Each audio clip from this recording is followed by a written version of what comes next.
Parenting is the hardest thing I've ever done. Just keeping it real. Even though I'm a child therapist, even though I have 10 years of clinical experience with kids, parenting is the hardest thing I've ever done. And if you add in like having a neurodivergent child, it can get a little more tricky because you got to be a little more flexible. You got to think on your feet a little more. You got to learn a lot. You got to challenge yourself. You got to relate to your child and find what works for them. It's just so freaking hard.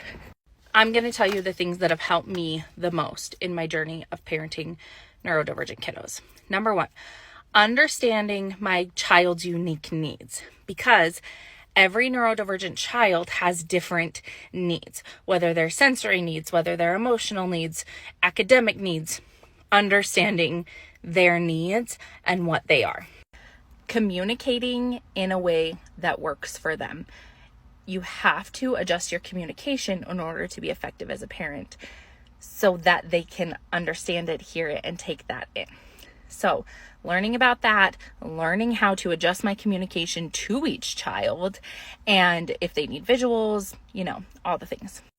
Emotional regulation. This is often the hardest, at least in my house it is. We have lots of big emotions and navigating those big emotions.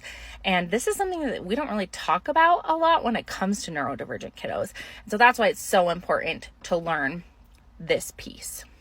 And then making a plan for the behaviors that are freaking hard, because things are going to be hard. Things are going to get thrown off, and you want to have a plan for how you're going to respond and how you're going to support your child.